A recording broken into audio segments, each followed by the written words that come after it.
Welcome to today's episode of Capital Crimes, where we're diving into the disturbing phenomenon of corporate victim blame. It's a well-known tactic where the guilty party attempts to deflect responsibility by pinning the blame on their victim. While we often see this in criminal cases, particularly involving sexual assault or rape, this insidious strategy is also employed by corporations and the people who run them. In this episode, we'll explore some of the most shocking instances of corporate victim blaming. Welcome to Capital Crimes, how capitalists blame their victims. You might find it hard to believe, but companies have blamed individuals for everything from contracting cancer to falling victim to factory explosions. Even in our upcoming episode, The Meatpacking Murders, the defense attempted to hold the victims responsible for their own deaths. But before we dive into those stories, let's examine why and how companies manage to shift the blame so effectively. So you went with an American car, huh? I did. It's a Chevy Cobalt. What do you think? Dad, I love this car. It's great gas mileage. It's better coverage than a Toyota or Honda. And they had great things to say about it on Edmunds.com. Looks like somebody's been doing their homework. Good job, kiddo. Come on, take your old man for a spin. Okay. Get a 2008 Chevy Cobalt Coupe starting under $14,600. Our story begins with General Motors and a dark chapter in its history, the ignition switch defect scandal. Imagine driving a car blissfully unaware that at any moment the engine could shut off, the power steering could fail, and the airbags may not deploy. This was the terrifying reality for millions of GM customers. The nightmare became a reality for 16-year-old Amber Marie Rose. In 2005, Amber was driving her Chevy Cobalt when it veered off the road, crashing into a tree. The ignition switch had turned off, disabling her airbags. Amber did not survive the crash. Here's Representative Tim Murphy, a Republican from Pennsylvania, the chairman of the House Energy and Commerce Investigations Subcommittee, at a hearing about the faulty ignition switch.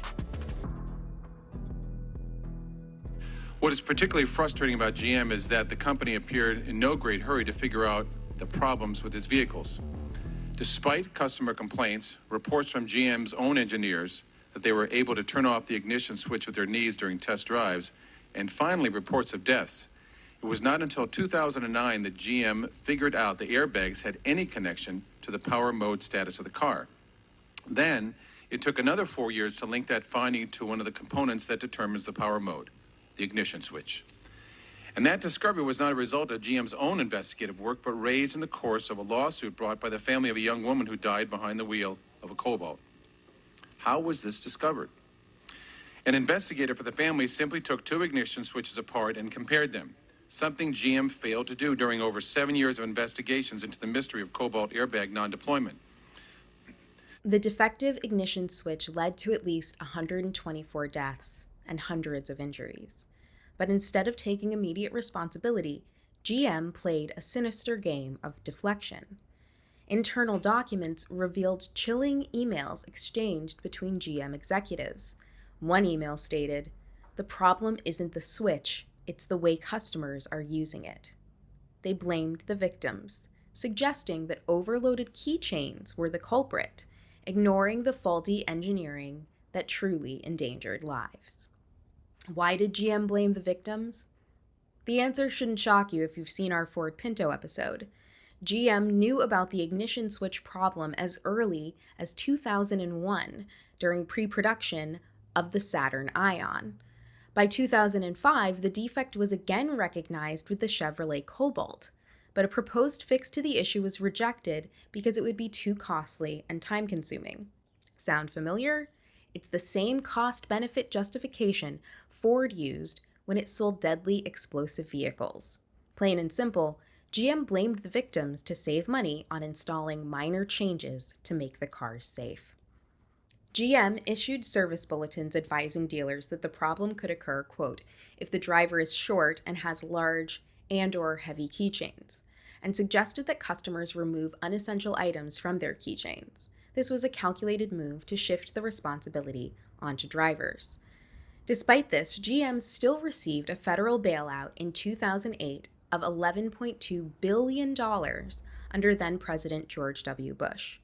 Perhaps this was worth it to save the 1.5 million jobs for General Motors employees, but GM continued to avoid responsibility, and despite the financial struggles and the necessity of a government bailout along with the sale of defective cars, GM executives received substantial compensation packages after the company's restructuring. Once GM emerged from bankruptcy, executives were awarded stock options and bonuses tied to the company's post-bankruptcy performance. This created significant financial windfalls for those at the top, even as many employees faced layoffs and plant closures. Rick Wagoner, CEO at the time of the bailout, until March 2009, received a severance package worth approximately $10.5 million. This included a $1.6 million annual pension for life and other retirement benefits. In order to retain key executives during the bankruptcy and restructuring process, GM paid out millions in retention bonuses. These bonuses were intended to ensure that top executives remained within the company during its financial turmoil, despite public outcry over rewarding those who were at the helm during its decline. Meanwhile, GM continued to blame drivers for the heavy keychains that caused devastating crashes, according to them. Motors' faulty ignitions has risen. And the man tasked with figuring out the compensation for victims' families says that number could rise. Chris Van Cleve in our satellite center with the latest in this consumer alert. Chris? Allison and Leon, for months, General Motors has said the estimate of deaths due to its faulty ignition switches has stood at 13. Today, it rose to 19, and that number could go even higher. Today, we learned the fund for those impacted by the faulty GM ignitions has received 125 death claims resulting from crashes of smaller General Motors vehicles like the Chevy Cobalt. 19 are eligible for payouts. The rest still being evaluated by Kenneth Feinberg, the fund's administrator. When you meet with individual family members, mothers and fathers who lost a 16-year-old or an 18-year-old, and listen to their efforts, very emotional in trying to validate the memory of a lost loved one, that takes its toll, and it is not easy to stay objective. Feinberg received 320 additional claims for compensation due to injuries. 12 have been deemed eligible for payments so far. The bulk of the claims, not all of them, involve young drivers, teenagers, early 20s, first automobile that they've owned. Cobalt or eligible Saturn or Ion. GM estimated the cost of compensating victims to be between $400 and $600 million. But Maryland mother Laura Christian, who lost her teenage daughter Amber Marie Rose in a Chevy Cobalt crash, wants criminal charges against GM execs. The carmaker admitted to knowing about the ignition problems for more than a decade, but didn't begin a recall of 2.7 million cars until this year. If you or I went out and hurt or killed somebody, we'd be held to the full extent of the law. GM shouldn't be held any different. GM followed a tried and true strategy, blaming victims, and it worked. Despite GM eventually having to be accountable for the faulty ignition switches, they managed to delay the time it would take to get there. They succeeded, for the time being, at saving money by not recalling and fixing these defective vehicles. They also preemptively established their defense strategy. It wasn't us, it was the customers with heavy keychains. It was the short customers knocking the switch with their legs. And they bought time until a new line of vehicles was released, all the while continuing to sell the faulty models and avoiding a recall. But they are not alone. Why do you keep Oscar? We grew up together. But he's so old. There are some things you just don't give up. Like your Johnson's baby powder? Yeah, like my Johnson's baby powder. It's the softest there is. Don't you like how it makes my skin feel so smooth and soft? Uh-huh. Well, you wouldn't want to give that up. Never. Well, I'm not giving up Oscar. Well, I guess there's some things you never outgrow. The soft feeling of Johnson's baby powder, a feeling you never outgrow.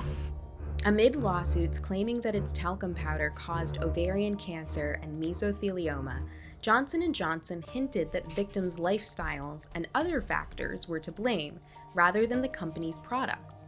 Records indicate that Johnson & Johnson's knew its talc contained asbestos, a cancer-causing substance, as early as the 1950s.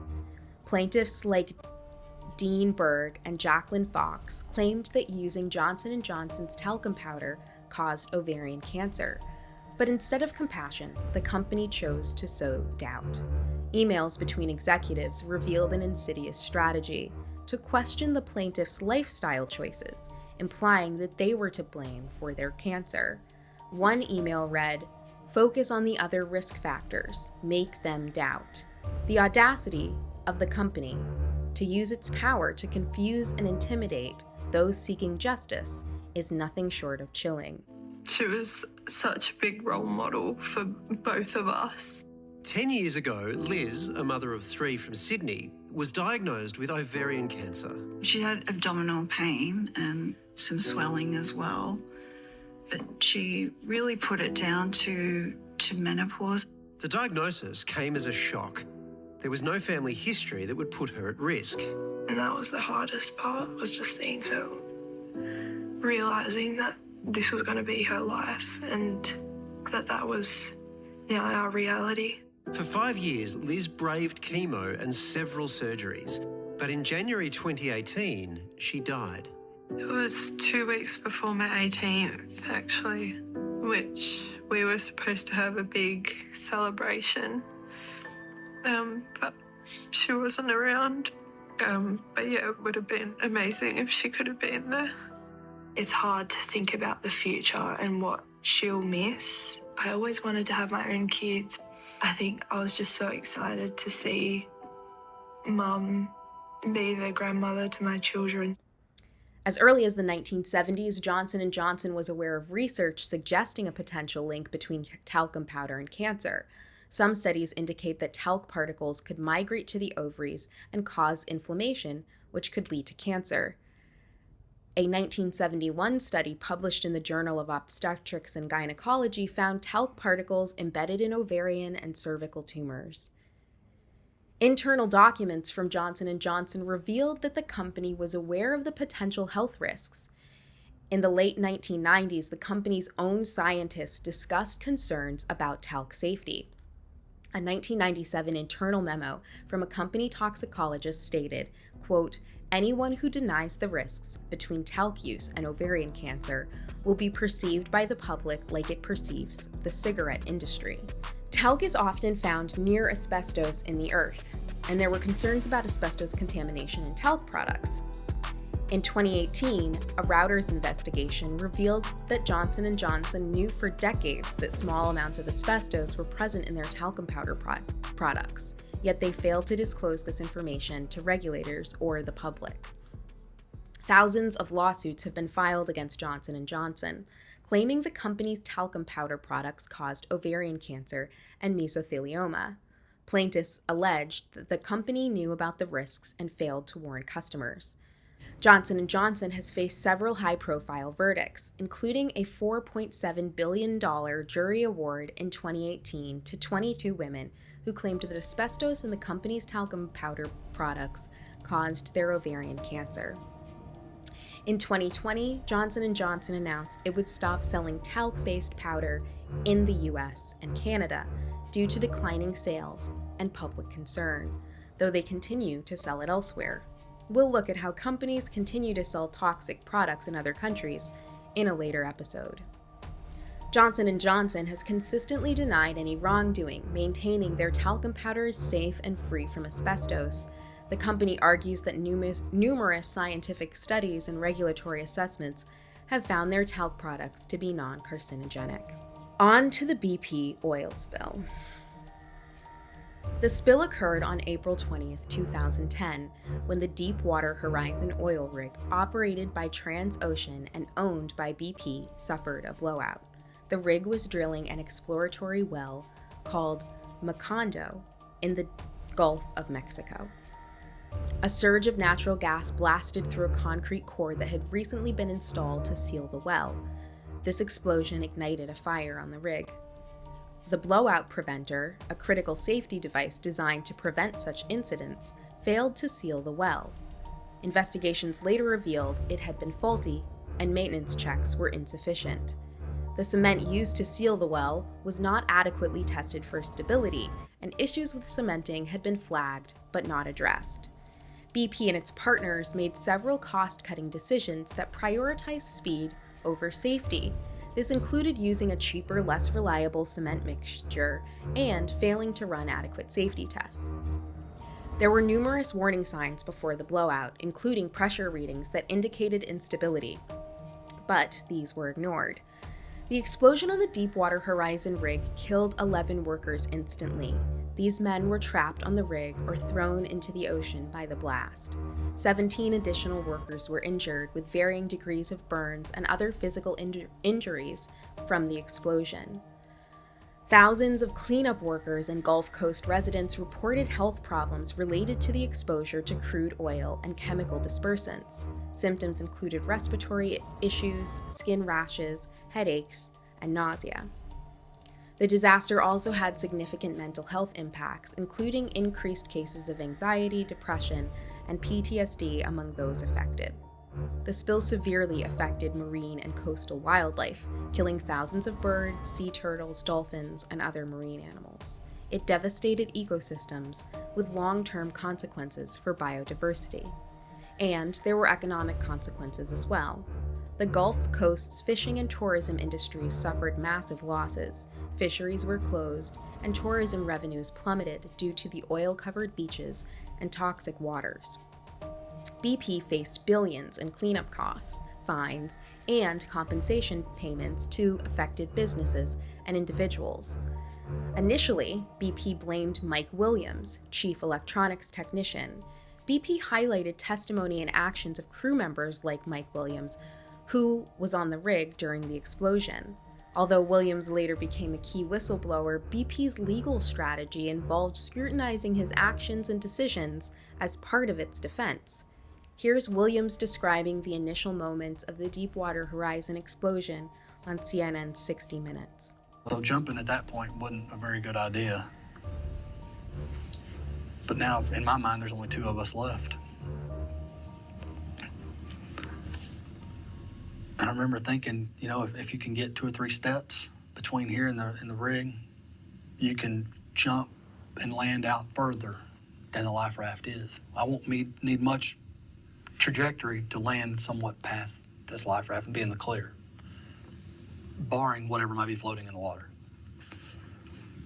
I remember closing my eyes and saying a prayer and asking God to tell my wife, little girl, that Daddy did everything he could.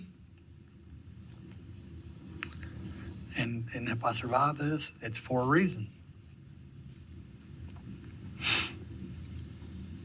I made those 3 steps, and I pushed off into the rig. And I fell for what seemed like forever. A lot of things go through your mind. I went down way below the surface, obviously. And when I popped back up, I felt like, okay, I've made it. But I feel this god-awful burning all over me. And I'm thinking, am I on fire? You know, I just don't know. This burning sensation is all over me. And then I feel a different sort of a heat kind of on my face. And I'm thinking, wait a minute, what's that? And I'm trying to look and I can't see. So I try to wipe my eyes and it gets worse. But I can feel the heat. So I start doing the only thing I know to do, swim. I've got to start swimming. I've got to get away from this thing. So I start backstroking away from the heat with the one arm and the one leg that are not in dire pain.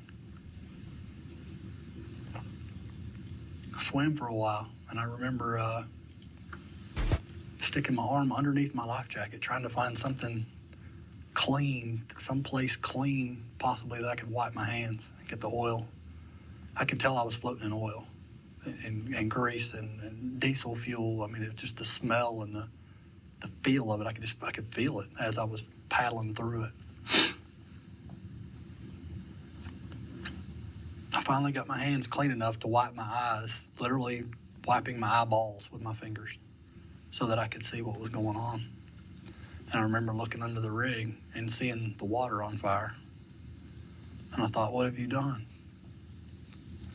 You were dry and you weren't covered in oil up there. Now you've jumped and you've made this and you've landed in oil. The fire's gonna come across the water and you're gonna burn up. You can't swim under it. And I thought that you just gotta swim harder. So I swam and I kicked and I swam and I kicked and I swam as hard as I could until I remember not feeling any more pain. And I didn't hear anything. And I thought, well, I must have burned up because I don't feel anything. I don't hear anything. I don't smell anything. I must be dead. I don't feel nothing.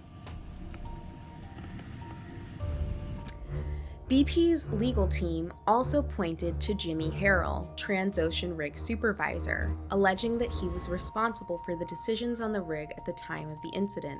They questioned his oversight and reaction to warning signs leading up to the explosion.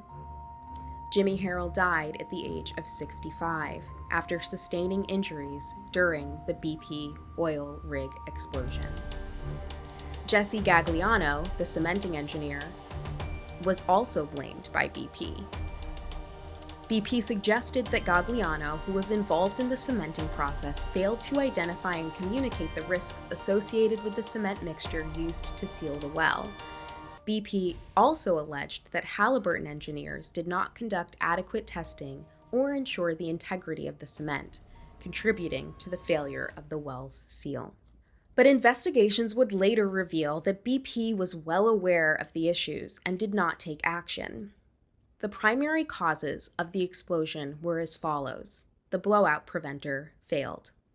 The blowout preventer, a massive valve system designed to seal the well in emergencies, failed to operate effectively during the blowout. Investigations revealed that the BOP had a dead battery in its control pod and a miswired solenoid, both critical failures that rendered it ineffective. BP had been aware of issues with the blowout preventer for weeks before the disaster.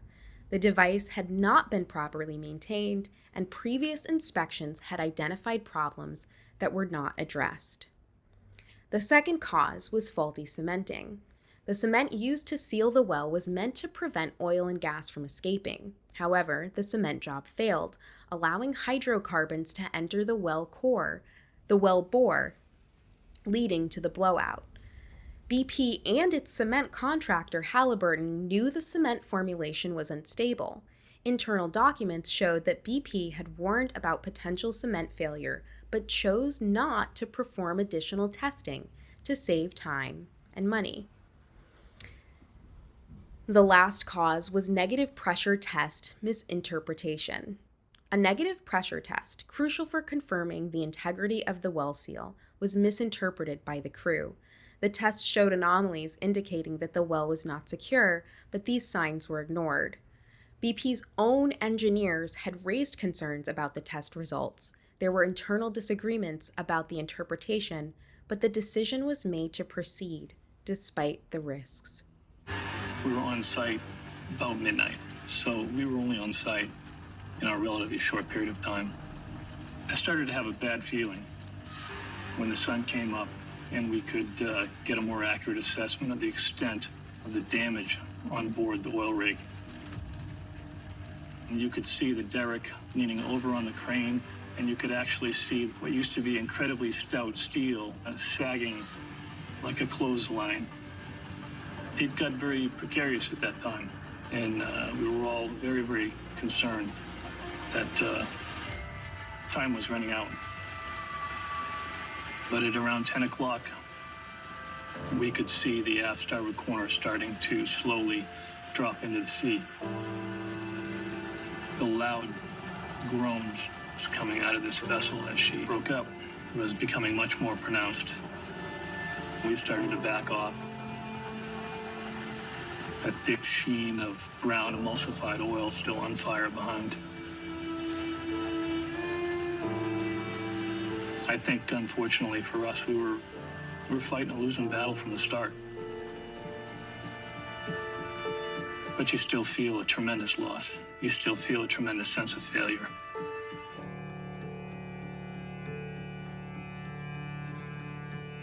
My thinking immediately shifted to that of the people on board. You're there to help the loved ones of those people that may be missing come to some sense of closure. It was quite a silence on the bridge.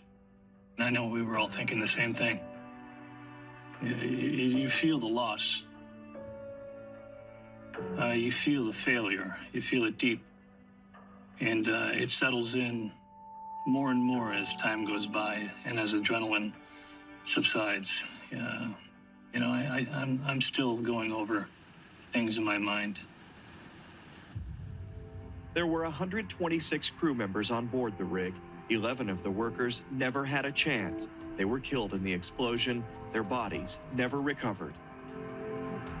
BP's internal communications reveal that there were numerous warnings about the well's stability and the risks associated with their chosen methods. Emails and reports from engineers highlighted concerns about the cement, the integrity of the well, and the condition of the blowout preventer.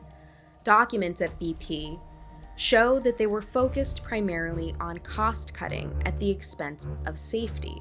Decisions to skip certain tests or use cheaper materials were influenced by a corporate culture prioritizing efficiency over safety and human and ecological well-being. BP had a history of safety violations and previous incidents that had not been adequately addressed. Past reports had pointed out deficiencies in BP's safety management systems, but these were often ignored. BP chose to ignore warning signs of this catastrophe. Had they listened, lives could have been saved. BP ignored the warnings, choosing to prioritize speed over safety. BP was under significant financial pressure to complete the drilling operation quickly, as the Macondo well was already behind schedule and significantly over budget. The corporate culture at BP was also criticized for emphasizing profit over safety. Employees felt pressured to meet production targets, sometimes leading to shortcuts and risk-taking behavior. BP also operated in a regulatory environment that was not as stringent as it should have been. There was a lack of oversight and enforcement from regulatory bodies, which may have emboldened BP to cut corners. Either way, BP watched and waited for a disaster they knew was coming, putting profit over people and blaming the very people who had suffered at the heart of the Deepwater Horizon explosion.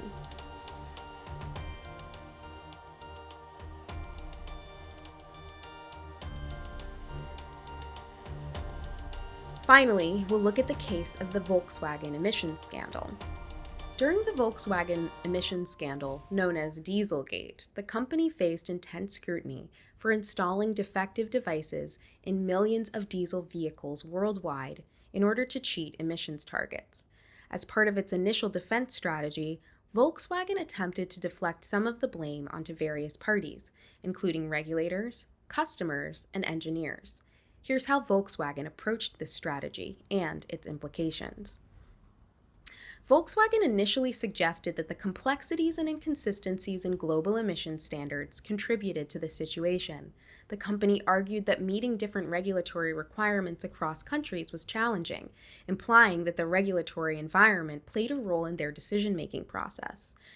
VW claimed they were merely exploiting existing loopholes in emissions testing procedures, which, although unethical, were technically within legal boundaries at the time. Volkswagen also implied that discrepancies between laboratory testing and real-world driving conditions were partly responsible for higher emissions. This argument suggested that customers' driving habits could lead to emission levels that differed from those recorded in controlled testing environments. While not explicitly blaming customers, VW hinted that owners' maintenance practices and driving behaviors might affect emissions, subtly shifting some responsibility away from the company. VW initially pointed fingers at a group of rogue engineers, claiming that a few employees acted without the knowledge or approval of upper management. This narrative suggested that the defective devices were installed by individuals trying to resolve engineering challenges without corporate sanction. The company tried to portray the emissions cheating as a technical issue that some engineers mishandled, downplaying the systemic nature of the fraud. Investigations quickly revealed that the emissions cheating was a coordinated effort involving multiple levels of management, undermining VW's initial defense of rogue actions or consumer maintenance issues. So, why do they do it? In many of these examples, companies suffered reputational damage because of this strategy, but that doesn't stop this from being a tried and true approach for capitalists. Companies often shift the blame onto victims for several strategic reasons. The first, financial protection. By blaming consumers, companies can avoid or reduce financial liability. Admitting fault often leads to costly settlements, fines, and lawsuits. Shifting the blame can mitigate these expenses and protect their bottom line. Second, reputation management. Admitting fault can severely damage a company's reputation. By deflecting blame, companies attempt to maintain their public image and consumer trust. This strategy is especially important in highly competitive markets where brand reputation is crucial. It also allows companies to go on selling dangerous products in other territories, claiming they are still selling something that has not been proven unsafe. Regulatory avoidance. Acknowledging fault can attract increased scrutiny from regulators and result in stricter regulations. By blaming consumers, companies aim to avoid additional regulatory burdens that could affect their operations and profitability. Minimizing legal consequences. Blaming victims can be a legal strategy to weaken the case against companies. If a company can convince a court or a jury that the consumer is at fault, it can reduce or eliminate its own liability. Internal culture and denial. Sometimes there is a genuine belief within the company that they are not at fault. Corporate cultures that prioritize profit over safety or ethics may lead to a mindset where consumer blame is seen as a justified defense. Insurance implications. Admitting fault can affect a company's insurance premiums and coverage. Insurers may increase rates or refuse to cover certain claims if the company is found to be at fault. Blaming consumers can help maintain more favorable insurance terms. And finally, shareholder pressure. Shareholders and investors often pressure companies to protect their own financial interests. Shifting blame can be a way to placate these stakeholders and avoid stock price drops or the loss of investor confidence. While shifting the blame onto consumers can provide short-term benefits for companies, it often results in long-term negative consequences. These include loss of consumer trust, regulatory penalties, and damage to their reputation. So why does it keep happening? In the end, the reason for victim blame is a simple one: money. By blaming the victims, companies hang on to their profits a little bit longer.